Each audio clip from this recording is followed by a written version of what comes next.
Hello, hello. Hey, hello, hello. Hello, hello. Hey, hello, hello. We gonna keep going? Hey, hello, hello. Hello, it's me again. I don't remember the rest. Just like, doom. I just like Andre Benjamin part. Absolutely. That's the best part of the song to me. 100%. Anyway, we finna talk about networking professionally today.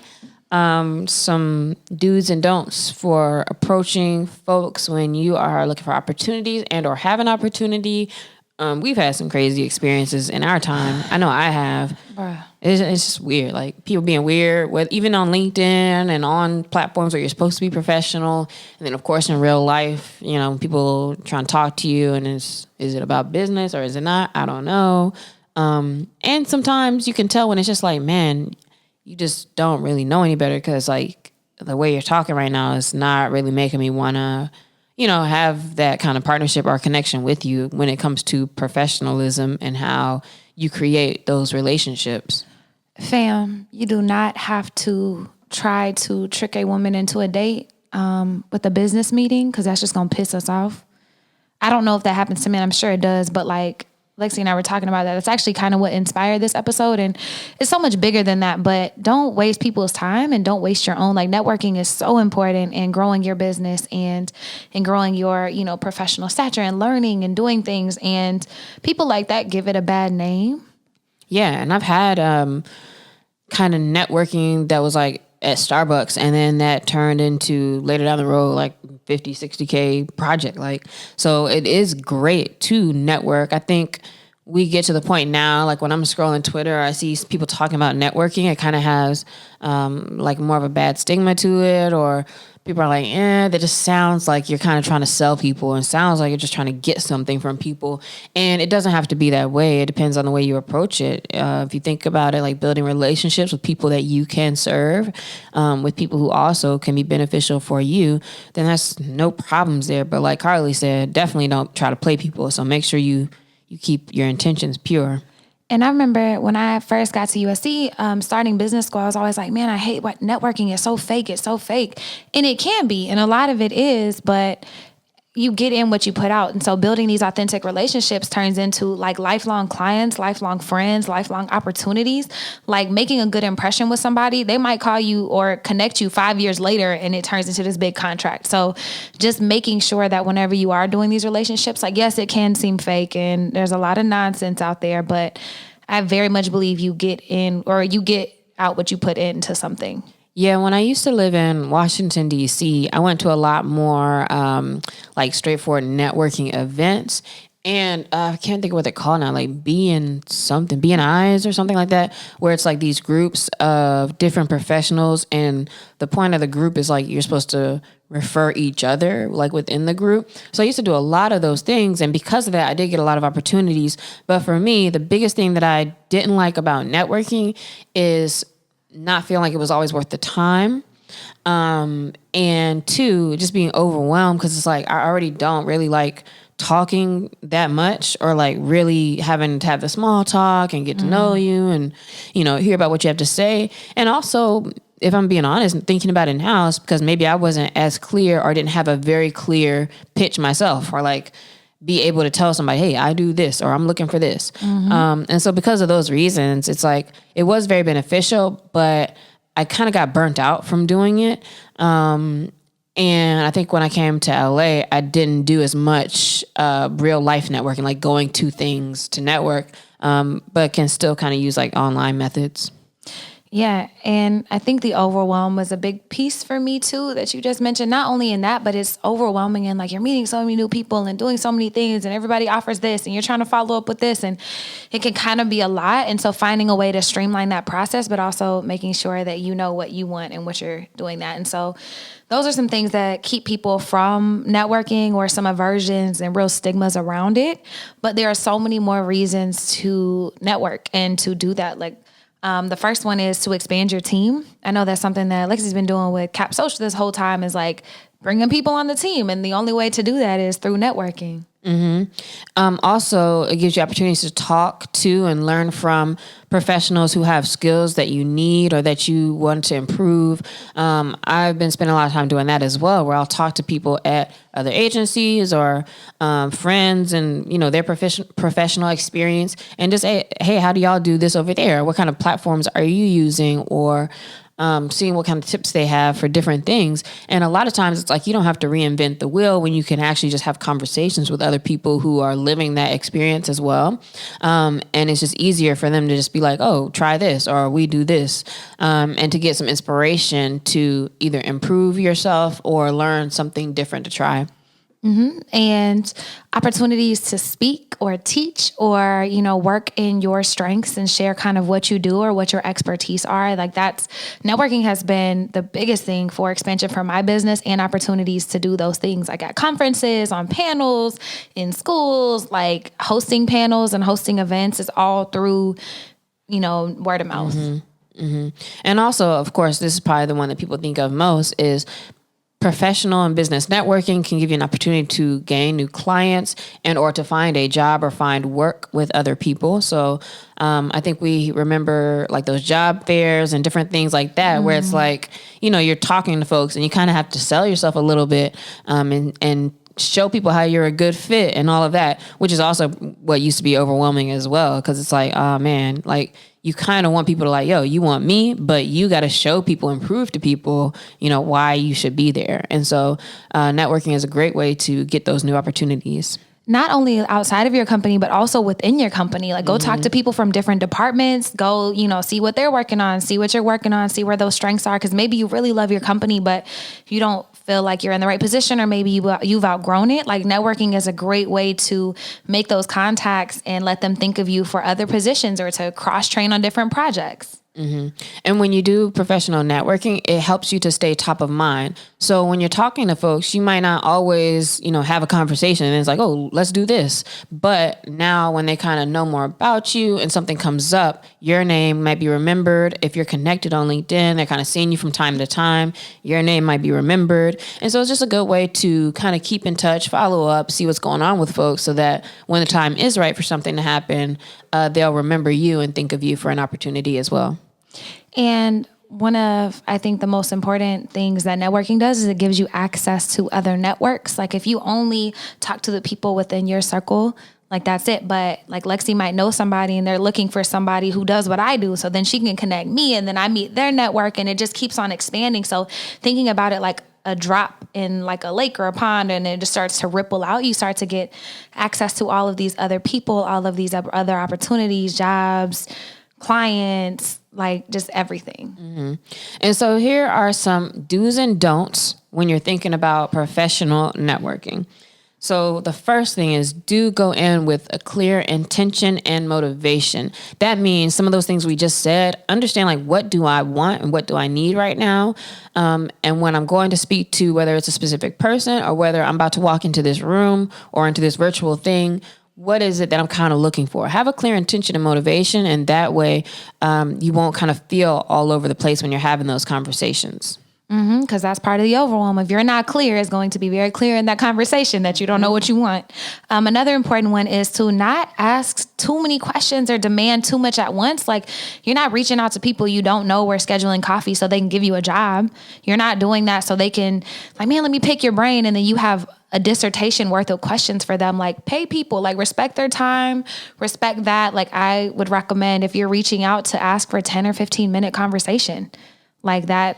And then just see if it grows into something from there. Because it's overwhelming too. Because I've gotten like LinkedIn messages that will be like, hey, can you look over my deck? And like even stuff like that is like, I might. But like I also get to it like way down the road. Like, or people who like, they send me like, hey, here's something I did. Can you look at it? And then they have all these questions. And it's like, I don't know. It just turns you kind of off from wanting to help versus it would have been easier. Like Carlie said, just be like, hey, can we chat for like 10 minutes? Then we can do that and just go through it. But if you send me something specifically, like with a whole lot, you're asking for a lot out of somebody. So make sure you make it easy for them to help you or easy for them to assist you or easy for them to understand what you need and what you really want. And in that, whenever you're sending like, hey, can we meet for coffee or, a virtual chat next week for 10 minutes? Don't say anytime works for me. Give them days and times. Make it easy so they can look at their calendar and be like, oh, no. Yes, I can do Friday. Bam, wham, bam. Also, do have charisma. So, you don't have to be all extra like smiley and like fake kind of acting, because there is a little too much. But it is important. Even if you're like looking for an opportunity or looking for a job, you may be like, yo, I'm about to be evicted. I need something. But don't downplay yourself and don't make it so there's kind of a pity party time. I've also had an experience with that where I had somebody who was like, I just want to call you and talk to you and think about some different things I want to do. And you seem like somebody who could kind of mentor me through that. And it's like, all right, cool. But when I talked to him on the phone, it was like so depressing that it was kind of like, bro, like the first thing you gotta do is like work on mindset, because you're not making me feel like I want to put you somewhere the way you're talking and the way you're sounding. And it's hard to always feel positive. Maybe you don't even necessarily have to feel positive, but you need to feel confident and good about what you bring to the table and what you need and what you want, to help other people feel good about that as well. Because if you don't feel good about yourself, how am I supposed to feel good about you too? And so we always say it starts with self. Make sure you start there, because if you come to me like, man, I know I'll never be on this level and I'll never be able to do this. It's like, ugh. It's like the people who DM you like, hey, I know you're not going to answer this, but, and it's like, I know I'm you not, right. I know I'm not on your level and I never will be, but if you want to click, delete, block, leave me alone. Yeah. Why would you're already putting the block in front of yourself. Like, that's just the worst thing you can do. And with that, the charisma, like, you don't have to be fake. Like she said, I just want to emphasize that, like, be authentic, be you, because then it'll be exhausting trying to keep up this facade. But you do need to be likable. Yeah, I will say that. You do have to and be that's likable. something I've learned. Like, even if your own self is kind of like not so like friendly seeming, it is important to be likable, because you want people to enjoy your company, enjoy your aura, and want to be around you. Mm-hmm. The next one is to do be prepared. We've kind of mentioned it, but just emphasizing, do be prepared. You want to be able to clearly introduce yourself, talk about what you do, and say what you need. Like, I think that's your checklist. Like, can I introduce myself? Can I talk about what I do clearly and concisely and in a way that you understand? And like, to tell you what I need. So if I tell you all this great stuff and you're like, all right, so how can I help you? That's what you're going to get. Mm-hmm. You got to be able to communicate that. And then have your like resources together. Like, if you need a website. And it's so funny because I think I went like it couldn't have been 6 years, 5, 6 years, a long time without even having a website. And it was just like, all right, let me.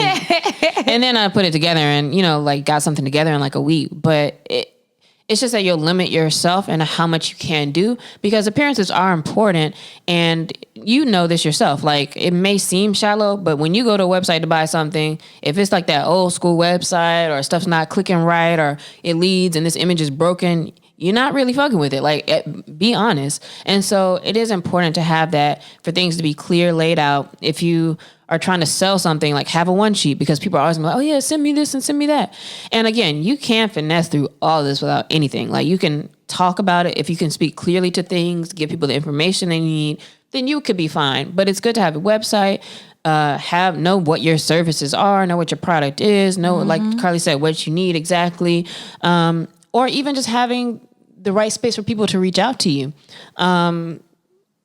There can be people who will send me a message, but then they don't even put the information there that they need to have there. Like, so what is your email address, or what is, whatever. Just make sure you have all those things together to make it easy. Because if it's not easy, the chances of people actually following up with you or following through are very slim to none. Like, if you have to click too much, you're going to be done with the website, done with whatever. So make it easier for people, especially when you're trying to build relationships, to see the things and have that. It's also important to know who you need in a space. Like, if you... I have an example from business school, actually. In my venture capital class, the professor said, look, like, I'm a managing partner at a VC, like a venture capital firm that does investments in entrepreneurs and their businesses and startups. And he was like, look, I'll connect you with whoever you want, but you have to know who you need to talk to. For example, this kid in my class was like, yeah, I want to talk to this company. And he was like, all right, what's your company and who do you want to talk to at the thing? He was like, I want to talk to Susie. And he was like, but you said your company was this and Susie only does this. Like, I would never connect you. Like, that doesn't even make sense. So like, you trying to go to the baker to get your car fixed. Like, that does not make sense. And so he embarrassed him. He embarrassed that kid. And he was like, bro, like, I would never, ever connect you. And so I just want you to think about that and be very intentional with your time and know, like, at least know who you're talking to. And if not, ask questions. Say, man, I'm really looking for this, but I don't really know what that is. And ask somebody a question.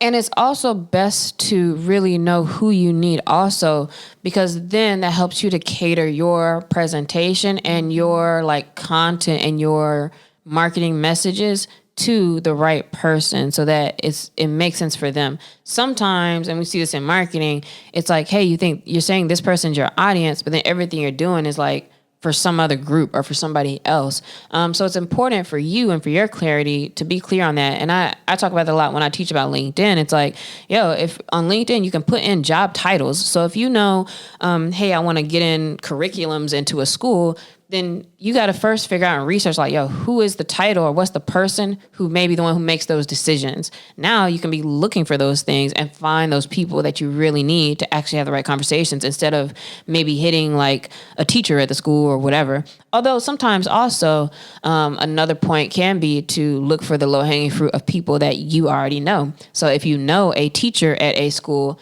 now you can have a conversation with them and ask them, hey, can you let me know who I need to talk to? And that's also good to have a warmer introduction. So whenever you can get some kind of a warm introduction or like warm connection with somebody, definitely go that route, because now you have the trust factor of now Carlie's telling somebody, hey, you should hit up Alexia. And because they trust Carlie and they like Carlie, then they already kind of like, oh yeah, so I'm probably going to rock with you. So it's good to do that too, even though you're professionally networking, think about who's right around you and then move out from there. Absolutely. A warm introduction is always a million times better than a cold one. And in that, we've talked about knowing what you need and knowing what you want and who you need to talk to. I think one of the most important things is also to think about, like, how can you be of service to other people? Like, what can you give other people? How can you help them? And not in just like, I do this, you do this, like that type of relationship, but giver's gain. You always want to make sure you're providing value to people, and then inevitably that value will come back to you. Mm-hmm. And then don't have any expectation about how or if people will respond to you. Sometimes it's like maybe something rubbed in the wrong way. Sometimes maybe they don't have nothing to do with you and they're busy. And people don't always get to respond back or whatever. The main thing, of course, when it comes to business is you got to be on point with your stuff. And then when they, if they see you or they want to engage you, they will. Also, to add on to that, which is very important, which I was thinking about earlier, and I'm glad I didn't forget, is the biggest do actually be good at what you're trying to do.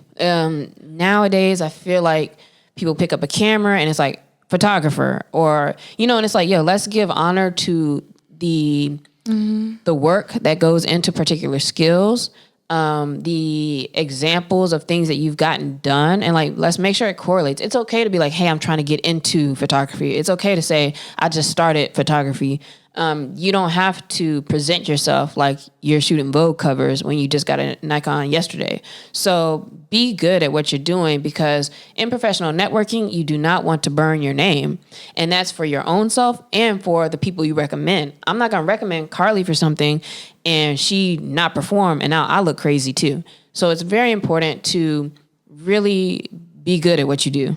Yeah, that's huge. And it's so many people that I see, photographer, business coach, doing all these things. And it's like, bro, but what does your fruit look like? And so I also think, like, look at your fruit.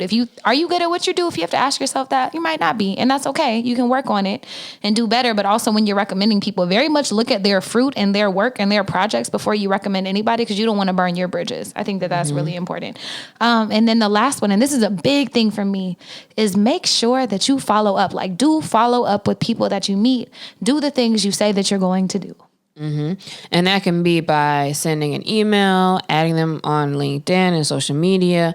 I used to have, like, when I'd have random calls with people from time to time, like, I put their name on my whiteboard with the date on it. So it's like, all right, in a few weeks, let me make sure I check back with them. And then, relationships kind of ebb and flow. But when you check back in, sometimes it's like, oh man, I'm glad you hit me because now XYZ is happening. Or it's just good to kind of keep up with what's going on. Also because, and this kind of goes to giver's gain, is that, I might meet you one time. I know what you do. You know how to do, cool, whatever. Now it may be 6 months later. And if you need something or if you want something, it's like, like you're kind of just calling when you want something instead of really fostering like, hey, what's new? What's been going on? And getting to a point where now when there's some kind of synchronicity or something to do, it's not just like, oh, you're just picking up the phone, to get something done necessarily, but like you actually care about what they have going on. Mm-hmm. And that's the difference in like being authentic and just kind of networking to gain things, which you never win that way. And you have empty relationships and then people will also do that with you. But I think that all of these things are really what differentiates you from everybody else and will help you make those connections that are actually worth something, is following up, is actually caring what they do, seeing how you can give to them, seeing, like remembering things that they tell you in your conversation, like, oh, how was your trip to the Bahamas? Like, I remember you said you were going for New Year's, whatever it was, just like remembering those things and being you and doing it in a way that honors yourself. Mm-hmm. And so some just ideas for professional networking, especially now, while we're still in a pandemic and everything is not all the way open to go to conferences and do stuff like that. One of the biggest things and the easiest ways to do professional networking is through social media. Consider your bio or your about section, depending on the platform. Make sure you kind of keep it clear of like what you do, especially if you are a professional. Now, everything on social doesn't have to be all fun and it doesn't have to be all a work account, but you mix it up. It's important to have, it was like with Twitter, you could say like 3, 2, 1, where it's like, 3 random kind of original just thoughts you're having, 2 things that might be work related, and 1 thing that's like a retweet or interacting with somebody else. Like just mix it up, because a lot of the times, and this has happened with me, a lot of the times people you're connected to, it's like we're on here joking and kikiing, but then you actually realize like, oh shit, y'all work at like places where I could be doing something, or like, oh, I didn't even know you did that. Mm-hmm. And so taking the time to at least present so that somebody can see what you do. Use Linktree. So using Linktree in your bios for your URL is good, because now I can put on there, here's a link to my website, here's a link to my podcast, here's the links to different things that are important to you, and or showcase things that you've done. And that's good, because now I might be on Instagram and I might just put up like a selfie, but when you get a lot of traffic, people will click on that to see like, oh, who are you? And now they can see like, oh, I didn't know you did all these other things. And one of the biggest things for me in my Linktree is that I have Connect With Me on LinkedIn on there. And so a lot of people now, if I see that and I'm also a professional or have something going on, they'll connect with me on LinkedIn, and now our combos can be on LinkedIn. So it's not just like somebody DM me on IG, which can be fine if it's done the right way. But like they know like, oh, I'm looking to also have a professional relationship here and see what's going on and have that kind of conversation with you. And now it's a little bit more pure, like going to LinkedIn. I like that you're directing them. So it's like people kind of go where you direct them. And so by you saying like, having that and being fine helps to get that traffic to your Linktree. I'm about to say, ain't nothing wrong putting up a little something every once in a while. Actually, that's how I got, when I got Black and Bold as my clients, I remember one of the founders, he messaged me on LinkedIn. He was like, hey, I come across your Instagram, but then I ended up here, and he's like, proof that your funnel works. And it's like, yeah, because like, ta-da! If you're now looking at my stuff, if you do have something else, like, oh, well, let me actually connect here. And then I had a client like in the next 2 weeks. So it does work out very well that way. And then you also had join or start a Clubhouse room relevant to your space. And one of the coaches from the gym that I train at, like, man, he's popping on Clubhouse. Like none of his other socials. I mean, they're cool, but like his Clubhouse is popping. Like he's hosting rooms with trainers and athletes from like from London and from Australia and different things. And so finding people in your space, like being aware of that, and then starting stuff that people can come to. Yeah, and noting that there are different platforms that can maybe be better for your strengths. Like everybody don't look awesome to be on Instagram all day. Everybody isn't witty enough to maybe be tweeting or talking all day, or you don't care or don't have the energy to tweet all day. But to your point, the thing about Clubhouse and new platforms and staying on top of things is that they tend to be more organic and easier to grow at first before they start adding in the ads and algorithms, things like that. And so like with Clubhouse, it's an opportunity where all you have to do is get on there and just, you're talking. Of course, now you have a lot of people who be on there just saying whatever, but you have the opportunity to be in a room in front of other folks, and now they follow you, and it just kind of snowballs that way. So explore like the different spaces. It's okay to not be everywhere, but wherever you're going to be, try to have a good content flow and schedule, and participate so that you can get those eyes on you. Absolutely. Another one is attending events and conferences, and those can be virtual. Like researching organizations that are in your industry, or maybe you can network with some other professionals that maybe you don't know, or across the US, or maybe even around the world, and like join those, like look at the members and then just see kind of what's happening in the space and in your community. Yeah. And another key too, I always bring LinkedIn back around to it, is that if you're in a virtual event, or maybe it's like a Zoom with different people and y'all are networking, the win off of those things is now you go to LinkedIn, you find these people, and now when you connect with them, it's like, hey, it was good to be in this summit with you, or you were great on the panel. I'd love to stay in contact with you. And that way you kind of can start to make this an ongoing thing. It's all about getting it from being fish in the ocean to fish in your aquarium. And so anytime you have meetings with people, a phone call with somebody, any group type thing, now go back and connect with them like on a LinkedIn, so that now they can kind of be part of your environment there. Man, I need to run our LinkedIn episode back. I need to get my stuff together. Another one is spend more time talking to your friends about what they do. And we mentioned that, but it is so important. Your friends are doing so many cool things that you might not know or understand the nuances of.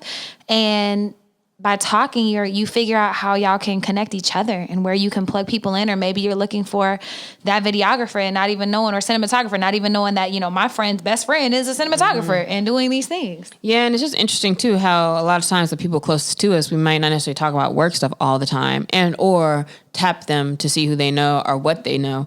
And that's your biggest resources right there, is get your team involved. Mm-hmm. Another thing is paying attention to trade publications or programs, like your school's magazine they send you for alumni, all of those things. And again, reach out to people when they're highlighted, connect with people that you see make sense to connect with.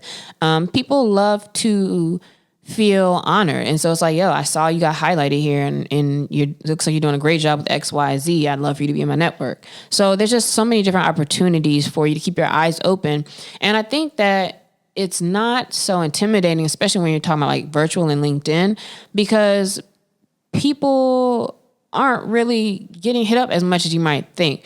If you tweet somebody, and that might kind of go to the win for somebody who has like a zillion, followers or whatever. But I don't think a lot of people really send like a good professional message. And that does get looked at.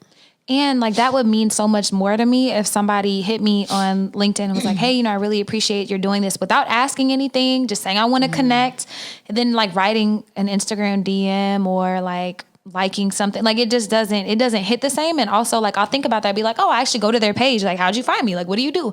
Oh, we went to school together, that's cool. Mm-hmm. And to that, another big point is to, as much as you can, try to connect. Like, hey, I went to this place, or hey, I saw you here, or hey, like connect with the person, so it doesn't just look like, hey, I'd like to chat with you sometime, and you're not saying anything. You're not telling them what you do. You're not telling them what you know about them. Mm-hmm. And just make sure you're talking to the right person. Also, we said this, but also I want to say it because a lot of times people hit me up about something and it's like, yo, that's not what I do. And so like before you start asking people for things, actually kind of have some conversation first, or have an understanding of what they actually can do with you or for you. Because especially if that information is readily available, like I might be a little irritated. You know they didn't look. I know you didn't do research. And then in my head, I think you're lazy. Because I'm like, man, what? You want me to do that? I don't like, oh yeah, I saw you worked in construction. Like I haven't worked in construction in 10 years. Like, and don't ask questions that you can Google also. If you're going to talk to somebody, get what you can get from them specifically. Like, something about my experience or something about what we're doing. Because if you ask me something that's Googleable, I think somebody was like, hey, I want to start a tennis shoe company. And I was like, okay. Google. A, what does that have to do with me? B, like the first things I would just do is Google, like, what does it take to have a shoe company? Like, I don't know. Like, and then I used to find myself being like, if somebody asked me a question, I would go Google, and it's like, I shouldn't have to do anything. Mm-hmm. So like, if I'm going to Google, like, you need to know to do that, because if you don't, that just shows me you're probably not going to be successful in this endeavor anyway, because you're not even doing those easy, like low hanging steps. It'd be different if you were like, hey, I saw something that was saying it's probably best to get this kind of LLC, but is that what you did? You know, like that makes more sense. And even with those questions, I don't know. Like that's why I have a business manager, or that's why I have like operations people, because I don't know all the things about even starting it. Like I said, I have a website for X amount of years. So a lot of the things, it's like we put in a lot of time to figure out what we do know. And absolutely, I want to make it easier for whoever else, but not to the point where now you're taking up too much of my time, especially when you don't know them or, you know, whatever. So just be considerate of those things. And it's like people want to help people. And so more often than not, people will be happy to help you, but they're not going to do the work for you. And that's rude and lazy on your part. And I mean, like we've all asked dumb questions and not done things and been there. And so this is, you know, gracefully and respectfully calling you out to make sure you know the person that you're reaching out to and you've done your research and you know that they're the person for that. Like, don't call me asking me to be a social media manager. Like, that's not a thing that I do, I guess. Yeah. And then on the other side of it, don't let people take up too much of your time, and don't spend too much space in an area where it's like, if that's not even your space, or if it's like, you know what, I don't really think I can offer you anything here, but if you have anything to do with XYZ, let me know. One thing I started to do when people would be like, hey, I want to have a call or I want to meet or whatever, is okay, about what? Can you send me kind of what's your agenda, what's your questions? That kind of came from the fact that people wasting my time when they just wanted to go out with me or whatever. But that is helpful because now it's like, all right, I can nip this in the bud because listen, I can just send you a site real quick that's going to answer that. Or, hey, I don't really actually do that. Maybe I could think of somebody I can, put you with that makes more sense. And so it just kind of saves everybody time. And a lot of times, if they're not really about nothing, they're not going to respond anyways. Yeah, if you put up a mini barrier, or you they hey, send me an email. And they will not get no email. Yeah, or hit me on LinkedIn, guys. And they don't. Thank you for, keeping both of our times free for this. Yeah, 100%.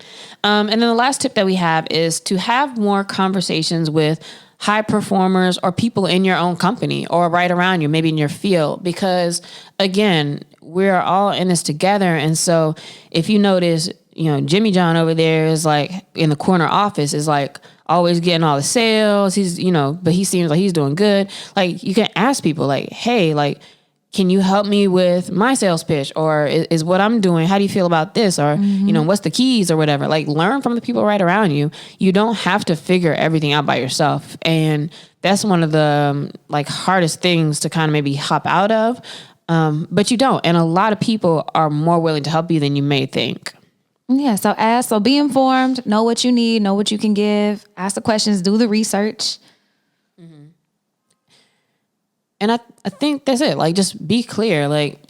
And it's okay. Be humble in that, not on some trying to humble you down, but get your ego out of the way and really just try to learn. Really try to want to learn and really want to connect with people. And sometimes that's hard, but even for me, I have to really tell myself yo, I want to connect with people to make the conversations actually better and good. Mm-hmm. And yeah, just watch those expectations because you might get your feelings hurt on stuff, and that's okay. I don't think people ever, or for the most part, don't intentionally do things to hurt. But yeah, just look to grow, be curious, and try. So if you're against networking and you're trying to get that new position or grow your business, you might have to challenge yourself and do these things. Mm-hmm. So this week's shout out, I'm so excited. So I've been doing it on my phone, trying to find it, is Signs the Label. Was founded by Beth Moore out of a feeling of wanting a handbag that was intentional, to skew away from logos and conspicuous hardware, to create something that was just as eye-catching and notable, but understated enough to be an everyday bag. Reimagining classic silhouettes, creating items that blend the contemporary with timelessness, present and future, day and night, so that when you see yourself in our handbags, you see yourself however you imagine to be. That was a fire. I like that. That was nice. So the information, their website is shop-stl.com. And then their Instagram is Signs the Label. We'll put it in the bio, but it's a handbag company founded by a Black woman. So support her and the amazing things that she's doing. Mm-hmm. And this week, our question is, of all the countries you've visited thus far, what has been your favorite food destination?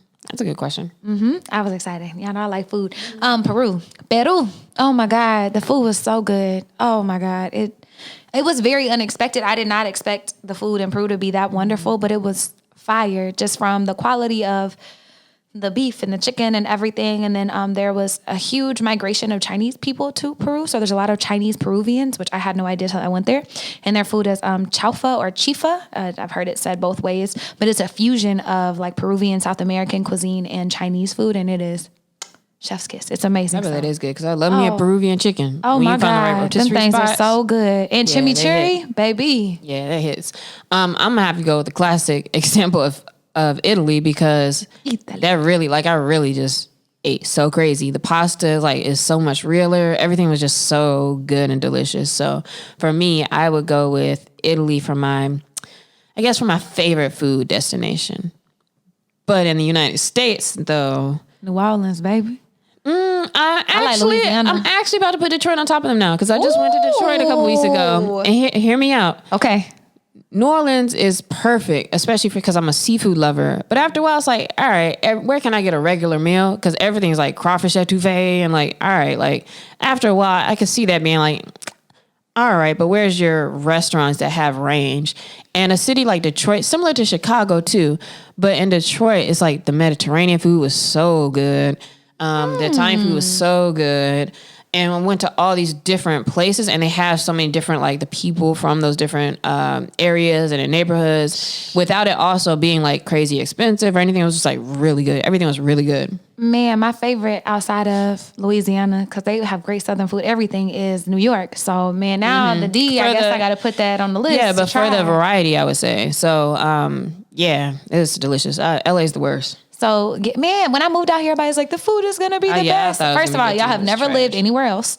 It's fresh, though. I'll say that. That's the one thing. Like, it seems like it's all, like, gentrified as hell and, like, not as seasoned. And for the price point, you'd be like, I could have made this at home. And put a little bit more. Like, all I needed was garlic powder, onion, salt, and pepper, and I could have did better than this. I've actually brought food home and added some seasoning because I was upset that it wasn't good. So I didn't want to waste my money. Well, I'll never go to a restaurant again if I had to take the food home and add some seasoning to it, dog. Like, we got to deliver it. We got food delivered, and I definitely had to season it. I put it back in the skillet and was like, man, this is terrible. I say Sienna, but this shit was terrible. That's bad. So let us know, what are your favorite food or countries to visit for the food? Hit us at Carlie's Couch at Lextopia at CC Fierce, and also your favorite U.S. spots for food as well, because we both some foodies. Love it. Goodbye. Bye.